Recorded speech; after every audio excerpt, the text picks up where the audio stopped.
मरने के लिए बूढ़े होने का इंतजार क्यों करना।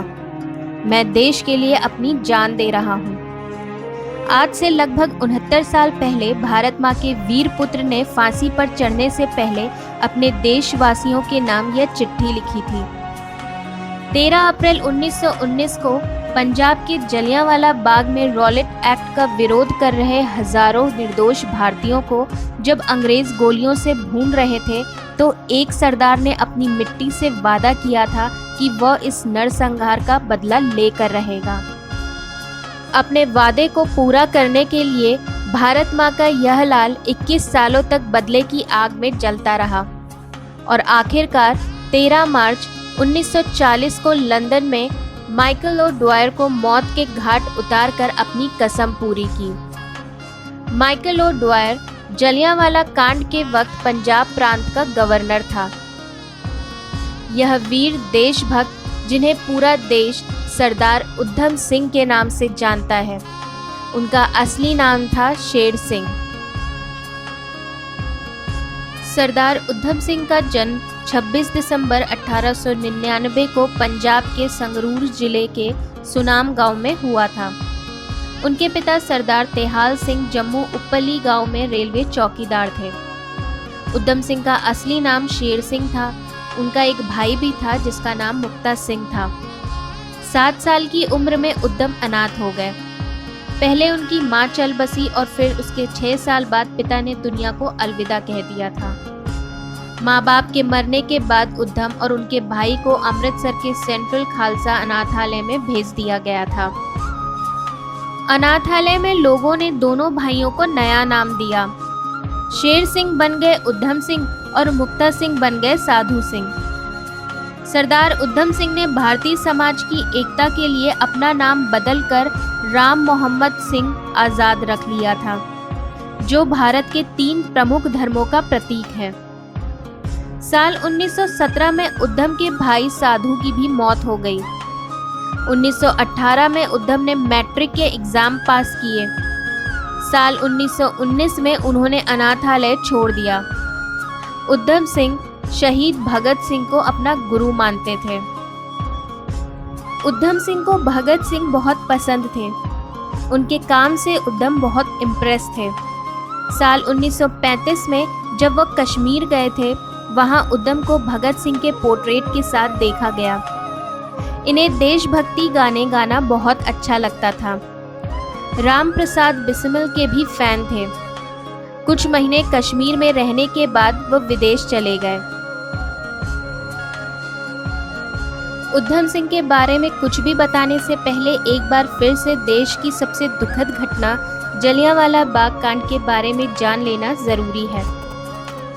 उधम सिंह का यह किस्सा इसी नरसंहार वाले जलियांवाला बाग कांड से जुड़ा है।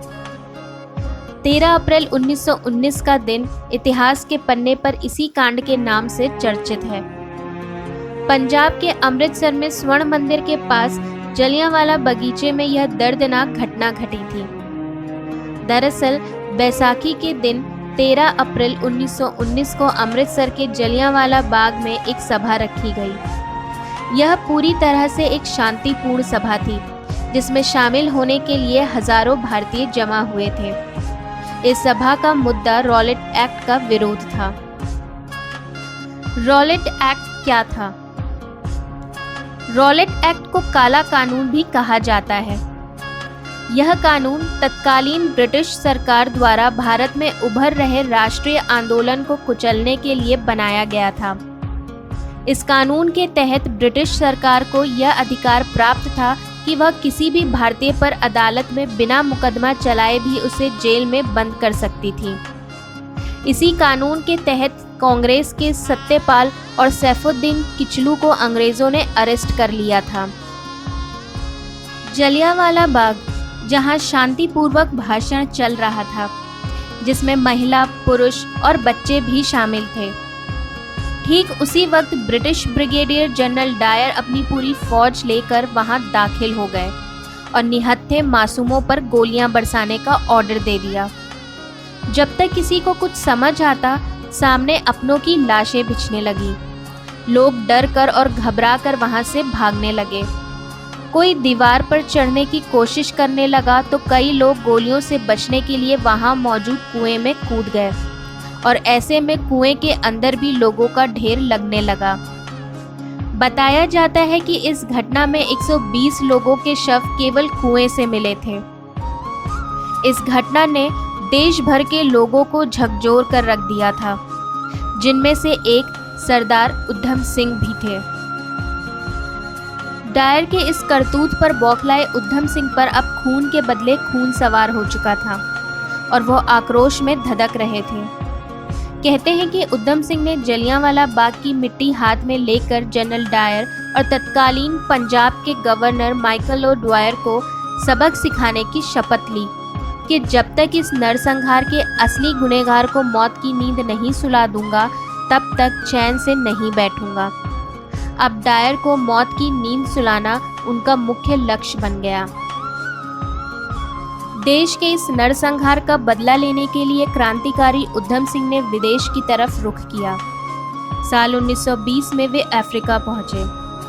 वर्ष 1921 में नैरोबी के रास्ते संयुक्त राज्य अमेरिका जाने की कोशिश की, लेकिन वीज़ा न मिलने के कारण ऐसा हो नहीं पाया और उन्हें स्वदेश लौटना पड़ा।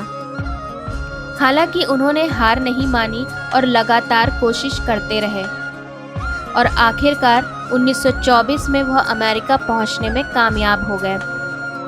वह यहां पहुंचकर अमेरिका में सक्रिय गदर पार्टी में शामिल हो गए और फिर क्रांतिकारियों से मजबूत संपर्क बनाते चले गए। उन्होंने फ्रांस, इटली, जर्मनी, रूस आदि कई देशों की यात्राएं करके क्रांतिकारियों को जोड़ा। साल 1927 में वह वापस भारत लौटे। भारत लौटकर उन्होंने भगत सिंह से मुलाकात की और इसके कुछ महीने बाद ही वह अवैध हथियारों और प्रतिबंधित क्रांतिकारी साहित्य के साथ पुलिस के हत्थे चढ़ गए। उन्हें साल 2 साल नहीं बल्कि 5 साल की सजा हो गई। इसी दौरान 1927 में जनरल डायर की मौत ब्रेन हैमरेज से हो गई और अब उधम सिंह की निगाह माइकल फ्रांसिस ओ ड्वायर पर थी। साल 1931 में उधम सिंह जेल से रिहा हुए। पुलिस की कड़ी निगाहें उन पर थी और उन्हें हर दिन हाजिरी देने के नाम पर काफ़ी प्रताड़ित भी किया जाता था। इसी वजह से वह अमृतसर पहुंच गए और अपना नाम बदलकर मोहम्मद सिंह आज़ाद रख लिया। साल 1933 में पुलिस को झांसा देकर वह कश्मीर पहुंच गए और 1934 में वह इंग्लैंड पहुंचने में कामयाब हो गए।